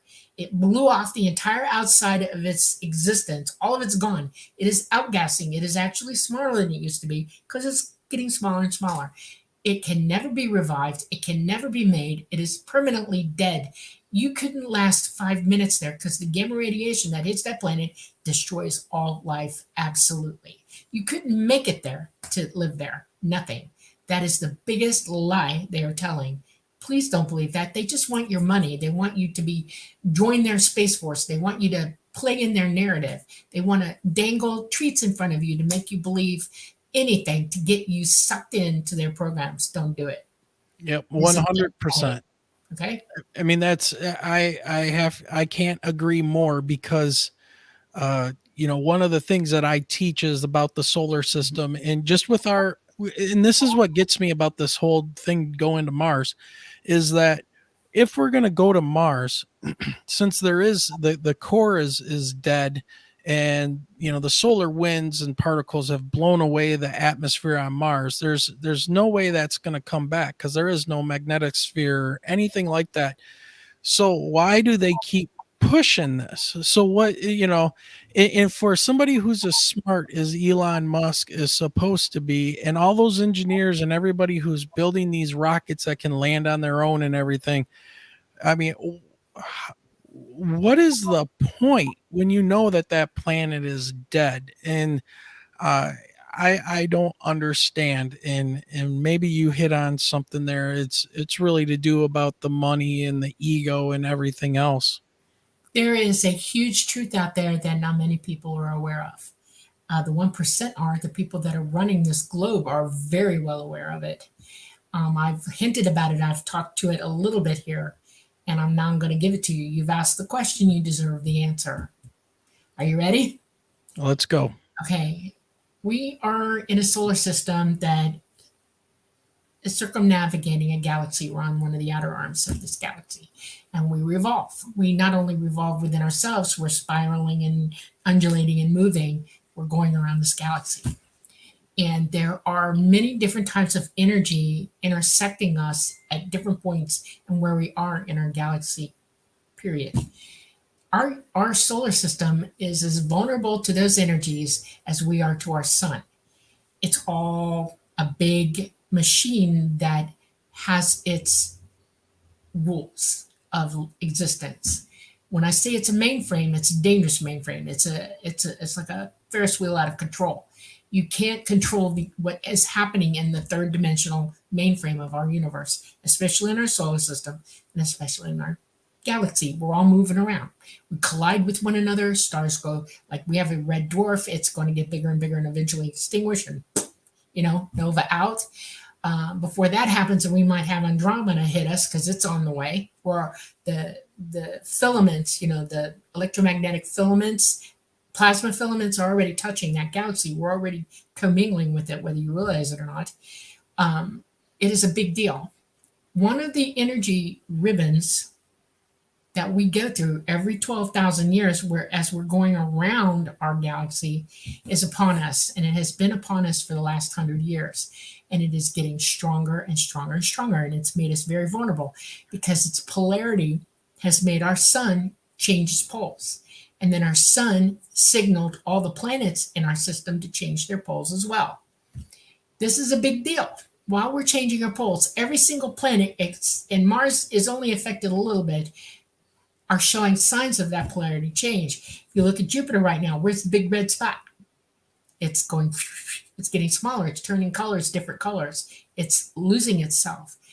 The storms on it are moving around the planet inside that atmosphere that it has, and it's all going jostling, and you're seeing changes. They're seeing changes on Mercury. They're seeing changes on Venus. They're seeing changes here. Every single planet except Mars is having huge changes because all our magnetospheres poles are changing. They're becoming less, when you have a fountain and it's doing this all the time, and that's what it's doing. Well, our magnetosphere pushes away huge hits of gamma radiation on us. Huge coronal mass ejections are buffeted away from us by our magnetosphere. While our magnetosphere is down, we are vulnerable to those coronal mass ejections. Our sun is now in solar maximum because of this. So now we're riding an electromagnetic current sheet. We have a sun that is in solar maximum. Our magnetosphere is down, and we are taking hits. For the last 100 years, 1859, we had the first hit that made them go, oh crap, that was a shot across our bow. They knew it was coming then. We're eventually going to have a coronal mass ejection that is so bad, it'll be up in the X-class range. It might even double, triple, or quadruple as far as they're talking about. And when it hits us, it will shut us down. Our entire grid's going to die, including their quantum computers. All of it. We will go back to the Stone Age. We will be the Flintstones. This is not too far away from us right now. We have a certain time period to where that's coming, and you have time to prepare for this, but they don't want you to know. You want to know why? When it happens, people are going to be fighting each other to survive. They already knew it was coming. They built all kinds of underground stuff that they think is going to keep them alive. They got seed depositories. They're going to be safe. They needed the money for that. Guess why? We're making spaceships and doing all kinds of crap. They're watching it happen, and they're building their little hidey holes. They want us gone. They're trying to take our guns. They're trying to de-evolve people here. They're trying to get rid of them. It's global. If you look at our history in the last 100 years, you can see a slow decline in all societies, and they're going to do some massively nasty killing, and we're it. I don't mean to be mean about this, and I'm not trying to scare anybody, but it's the natural evolution of our solar system in this galaxy that we're in this universe that we're in. We came here for this event, all of us. You have choices to make. You can either believe none of it and suddenly face a day where, or, pass away or whatever. We don't really die, we move on, okay?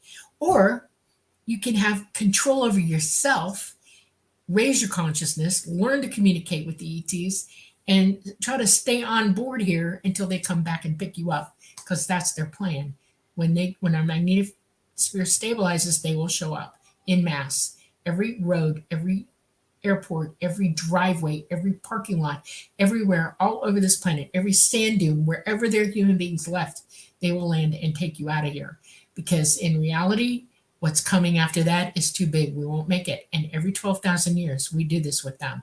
They come and get us, they take us off, and then they wait for it all to settle back down. And then our generational children come back for it. We won't see it, but they will.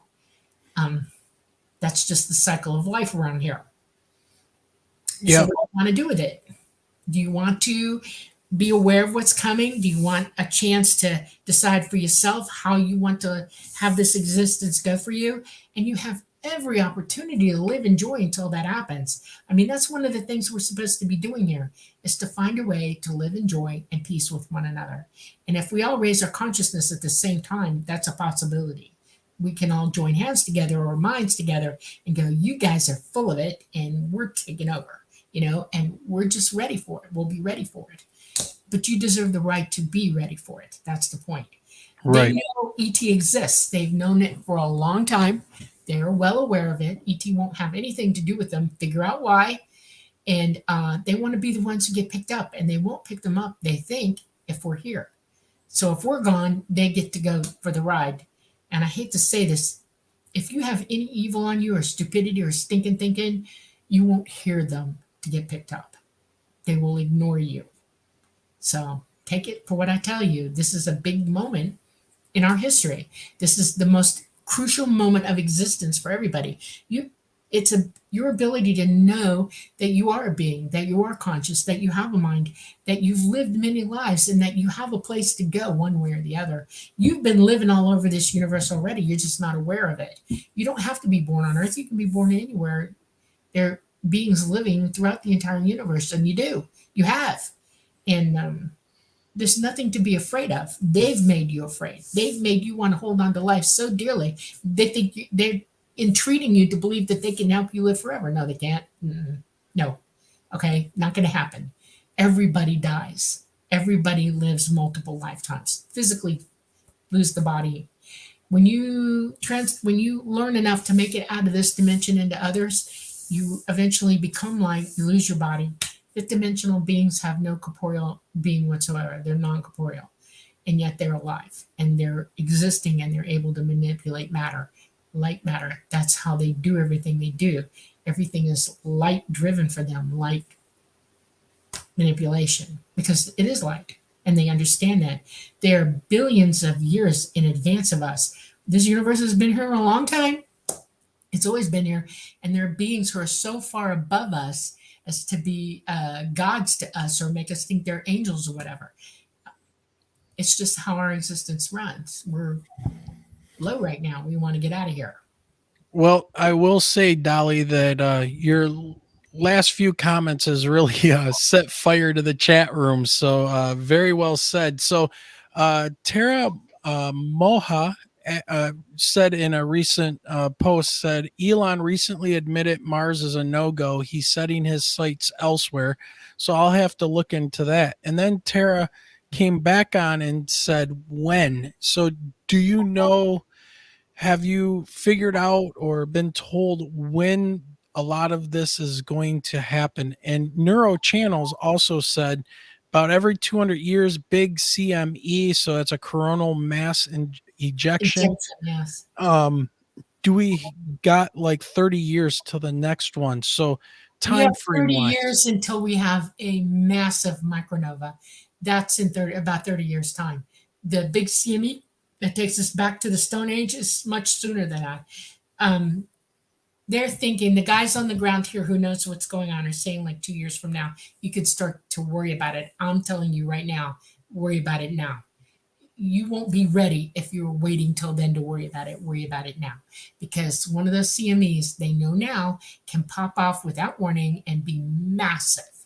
and they've already seen it happening in other places. They've proven it to themselves. They know for a fact. They also know that suns do micronova. Some have more regular micronova activity than others. We just watched in 2019, we saw Betelgeuse micronova. This is not a joke. This is really happening.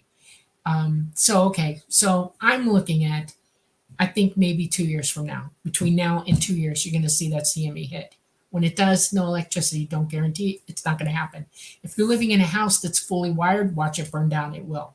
It will burn every metal object on this planet 10 miles deep into the ground. It's not funny. You need to be away from the cities. You need to be able to sustain your life and you live your life like they did in the Stone Age. Plastic's good, actually. They're trying to tell you plastic's bad. No, it's not. BPH plastic is, but there's plenty of plastic out there that'll work. No metal utensils. You need wood. I'm not kidding you. You have to really think about what it means to live. But we don't just have that happening. We have governments that are planning to take us out. They're going to start starving you. They're going to start corralling you up. They're going to change from a free society to a society, that's a monarch or a communist society. They will rule you with an iron fist until they do it to you with what they will. It's going to get very bad. So you have to protect yourself from that. You need to learn to live without them. In other words, go dark, get away from them, move away, learn to live in nature, do that sort of thing. That's if you plan on surviving it, and it's going to be hard to do. It's really going to be hard to do. But if you're of a mind, you will figure it out. Lots of people will. Trust me, they will. Lots of people already have. You know what a prepper is, right? Do you know how many people have been prepping since the 60s? No kidding. These people can live without all that stuff. They don't need it. They live close to nature. Emulate them. Learn about what they're doing. Look it up. Learn if you plan on being here. If you don't, then don't worry about when it's coming. Just be happy till then. Be joyous, Yeah, I don't know if people remember, not too long ago, we just dealt with a situation that we kind of call COVID. And boy, everybody was down, looking down their noses and talking about these crazy preppers and all that stuff. And they were prepared. And everybody else was like, oh, man, we should have been listening to them, And that was a dry run, okay? That was the practice run. Yeah. Right. So hopefully people learned. So you need at least a year or 2 years worth of sustainable food in your house, freeze dried, whatever it takes, survival food. You need survival gear. You need stuff that'll keep you going, like tents, camping stuff, water bags, things like that. They make these 10-gallon water bags. They're plastic. You fill them up with water. You got 10 gallons of water. They collapse upon themselves. You can take them wherever you're going. Now we have to worry that every stream, ford, even the oceans are polluted. So now you have to learn how to clean your own water out. There's a lot to learn with this. There really is, a lot to learn in a short time to learn it. But Lisa Bowden asks, are they from space or interdimensional? There are a lot of them that are from our galaxy. Okay, there are some that are outside our galaxy, not many that interact with us, but there are a few. The only beings that are interdimensional are the fifth dimensional beings that indwell the craft. Every single ET craft is indwelled by a fifth dimensional being that run it. The fuel that they use in a nuclear furnace comes from the fifth dimension. It can only be created there. It cannot be created in this dimension at all. The ETs, the Greys, and there's a few like the Anunnaki and all of them, evolved to the point where they were able to meet up with them, and they had détente, and they work back and forth together, and they have for millions of years. Okay, that's how advanced they all are. They do not travel in conventional space. You can't go 375 million light years across this galaxy without being able to travel interdimensionally. And what they do, the reason we call the light gate is they create a light gate.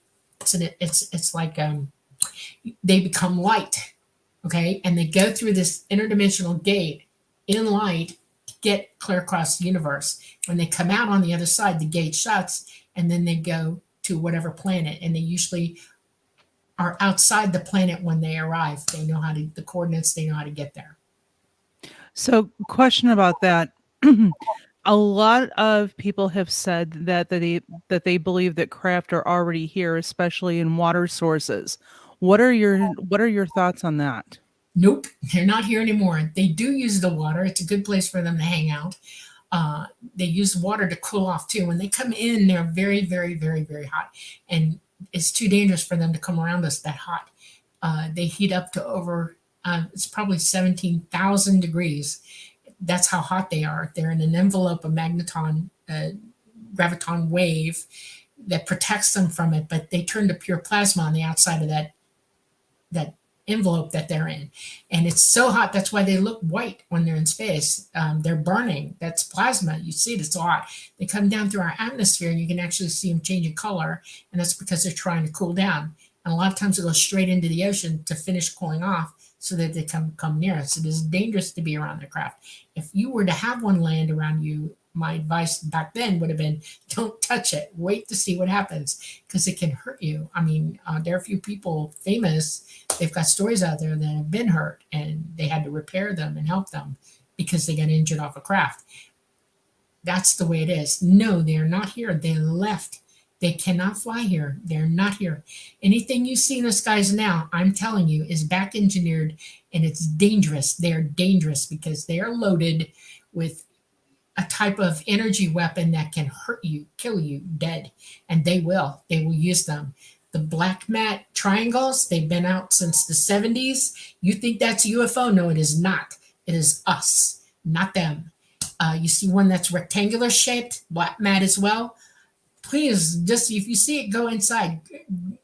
Get underground, do whatever it takes, because they'll eventually start turning them on us. They'll make you think that ETs are bad and herd you into places where you think you're going to be safe and then let you have it. And you're not thinking they're doing it, you're thinking the ETs are doing it. That's the false flag. Don't believe it. They have 7D technology. They can make you see whales flying in the sky, you know? They can make you see anything with this holographic technology, and they've been pulling on you for a while. Question everything. It is not okay. You're not in an okay time. It's already turning. The false flag is already flying, and you got a lot to learn in a short amount of time. They are not here. So to piggyback off of that question, do we have craft or crash craft? Have we been working on that? Is what they're saying real Yeah. when it comes to the Ask retrieval? Bob Lazar. He's telling the truth, by the way. He knows exactly what they are. He's seen them. He's worked on them. Oh, yeah. I know a lot about this. Trust me. This is not a joke. They've back engineered so much stuff for so many decades that would blow your mind. Okay. They have abilities. That's why they were trying to build AI that was conscious, because they wanted to build a craft that was like the fifth dimensional beings that indwell them now. They were trying to transfer human consciousness into an AI, and they can't do it. They are not advanced enough to do that. It's impossible. So now they're talking about chipping your brain. They think they can control you that way so that you can control their back engineered craft. Nope. Serious, it's convoluted and it's not Yeah. okay. It sounds like there's so much to this. And we're gonna go ahead with one more question from Guy. And Guy asks, so all triangles are the US, so United Well, States? it's the world government. There's a cabal, and they all cooperate with one another, and they trade technology back and forth with one another. And I would talk more to that, but they'd come after me for that. I know some stuff, and it's not funny to me. Mm, It is from here. It's from this planet. Yep. okay. All right. So we're going to wrap this up because, man, it's been almost 2 hours already, and we could probably just keep going on and on and on. And since we can do that, we're going to have to get you to come back on and do another. Maybe we can get Preston to come on at the same time, and we can do a huge net of having the show go. That would be very, very cool. So just real quick, if people want to get in touch with you or find you on the web or your show, please let everybody out there know how they can find you and see you out there. Okay, we have a Facebook. I have a Facebook. Me and Preston have a Facebook page. It's called The Light Gate. You can leave messages for us in there or make comments. I have Messenger, and you can signal my Messenger to see if I'll answer you. I vet everybody. Watch out. Don't play with me because I can read your mind. Okay. And if you're not okay, I won't let you in. But if I answer you on Facebook, Messenger, it's because I think you're okay and you deserve an answer. I get hundreds of people a day, so I do try to keep up with it. Give me a few days to get to you. I also have a YouTube channel where I have videos of craft, taught specifically my ride. And Preston and I do videos together every now and then, and he has a channel, so you can find me there also. If you're in chat in there, I'll answer you if you ask me a question there. It's a whole bunch of different ways. Okay, and before we let you go, Michelle, do you want to ask the infamous question? It is a signature question that we ask whether or not you have any ties to Michigan. Okay, I'm going to tell you this. I wouldn't, you asked, so I'm going to give you the answer. I fly ET Craft. I'm grounded right now because I stayed back with y'all. The message to y'all was more important. But when I was flying, we made contact with people in the Midwest. That was my area. And yes, Michigan was number one in my contact list. So I've probably seen y'all a couple of times at least. And a lot of people there I've seen off and on craft during contact. Yeah. That's my tie. All right, that's awesome. Yeah. We have quite a few UFO sightings and things that have been going on here in the state of Michigan, and man, just incredible. And to Ghost Dragon out there who said, "Hey, check your PayPal. Love you guys. Have a restful weekend." So thank you, Ghost Dragon, for sending $10 to the show. Thank you very much. It's funny because I just had to order a brand new cable for my microphone because I found there's little holes in it. Why are there little holes in my microphone cable? That would be our one cat that yells. Yes. Okay. Yeah. He added a little bit of love to the cord. Yeah. I think he was getting upset because we were not paying attention to him. So, but all right, Dolly, this has been great. Dorothy says she is very wants you back on the show. I'm trying to find where her message was. Oh, Dolly, she says here, Dolly Safran must come back. Incredible guest. Thank you so much for featuring her tonight. Thank you, Dorothy. You want to know something? My given name is also Dorothy, just so you know. Dolly's my nickname. So yeah. Here come the synchronicities. Yep. Yeah. So well, thank you very much. Dolly, do you have anything coming up soon? Any shows coming up or here and there and everywhere? We're mostly working on the light gate, but I have a couple. I can't think of who they are at this moment. It's like my brain is reeling because when I start talking to you and answering questions, I'm there. Understandable. Yeah, but I'm out there. I have regulars that I go on now and stuff like that. So you just look out there and see. Just Google my like when you go into YouTube, just put Dolly Safran, and everything that I'm on or anything that's upcoming will show up, and you can find me that way too. All right. So, all right, Dolly, we're gonna go ahead and let you get some rest and or tend to the chickens or whatever you got to do now. So they're dead now. It's nighttime. Yeah. All right. Well, awesome. Take it easy tonight. Thank you. All right. Thank you very much, Dolly. You're welcome. Pleasure. All right. Bye-bye. Bye. All right. Michelle, what a show. Well, damn fine show again. That's a damn fine show. Wow, everybody. How is it how are you guys doing out there? Janice had asked a question, and I think it's gonna definitely be one that comes up on another show, and maybe we can get Dolly and Preston together. What about our children? Yeah. And preparing our children for this. Yeah, great point.